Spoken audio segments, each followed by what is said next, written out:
ಇಲ್ಲಿ ನೋಡ್ತಾ ಇದ್ದೀರಾ, ಇದು ನಾವು ಶಾರ್ಟ್ ಗ್ರೀನ್ ಸ್ಕ್ರೀನ್ ವಿಡಿಯೋ ಮಾಡಿ ಈಗದು ಒಂದು ನಮ್ಮ ಭಾಷಾ ಖಾನ್ ಅಫಿಷಿಯಲ್ ಚಾನಲ್ನಲ್ಲಿ ಹಾಕ್ತಾ ಇದ್ದೀವಿ. ಇದು ಕಳೆದ 48 ತಾಸಿನಲ್ಲಿ 32,130 ಸಬ್ಸ್ಕ್ರೈಬರ್ ಇದು ವ್ಯೂಸ್ ಬಂದಿದ್ದಾವೆ. ಈಗ ಈಗ ಕಳೆದ 60 ನಿಮಿಷದಲ್ಲಿ ಎಷ್ಟು ವ್ಯೂಸ್ ಬರ್ತಾ ಇದ್ರಿ, ಹೇಗೆ ಗೇನ್ ಆಗ್ತಾ ಇದೆ ತೋರಿಸ್ತಾ ಇದ್ದೀನಿ. ಈಗ ಕಳೆದ 15 ನಿಮಿಷದಲ್ಲಿ ಈಗ 732 ವ್ಯೂಸ್ ಆಗಿದ್ದಾವೆ. ಕಂಟಿನ್ಯೂ ಏರ್ತಾ ಇದೆ, ಗ್ರಾಫ್ ನೋಡ್ತಾ ಇದ್ದೀರಾ ನೀವು. ಈಗ ಇದು ಕಳೆದ 10 ದಿನದಲ್ಲಿ ಇಲ್ಲಿ 500ಕ್ಕಿಂತ ಹೆಚ್ಚು ಸಬ್ಸ್ಕ್ರೈಬ್ ಕೂಡ ಬಂದಿದ್ದಾವೆ.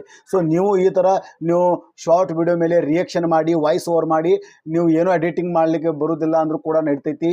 ಕೇವಲ ಗ್ರೀನ್ ಸ್ಕ್ರೀನ್ ಶಾರ್ಟ್ ವಿಡಿಯೋದ ಒಂದು ಆಪ್ಷನ್ ಇದೆ ಯೂಟ್ಯೂಬ್ದು. ಗ್ರೀನ್ ಸ್ಕ್ರೀನ್ ಯೂಸ್ ಮಾಡಿಕೊಂಡು ನೀವು ನಿಮ್ಮ ಚಾನಲ್ ಮೇಲೆ ಗ್ರೋತ್ ಮಾಡಿಕೊಂಡು ನೀವು ಚಾನಲ್ ಬೂಸ್ಟ್ ಮಾಡ್ಕೋಬಹುದು. ನೋಡಿರಿ, ಇದು ಲೈವ್ ಹೆಂಗೆ ನಡೀತಾ ಇದೆ, ಇದು ಬೂಸ್ಟ್ ಆಗ್ತಾ ಇದೆ. ನೋಡ್ತಾ ಇದ್ದೀರಾ ನೀವು, ಬೂಸ್ಟ್ ಆಗ್ತಾ ಇದೆ. ಈ ಥರ ನೀವು ಕಂಟಿನ್ಯೂ ವಿಡಿಯೋ ಮಾಡಿರಿ, ಗ್ರೀನ್ ಸ್ಕ್ರೀನ್ ಯೂಸ್ ಮಾಡಿರಿ. ಒಂದು 7-8 ದಿನ ಹಿಂದೆ ವಿಡಿಯೋ ಮಾಡಿದೆ, ಅದು ವಿಡಿಯೋ ನೋಡ್ರಿ, ಪೂರಾ ನಿಮಗೆ ತಿಳಿತೈತಿ.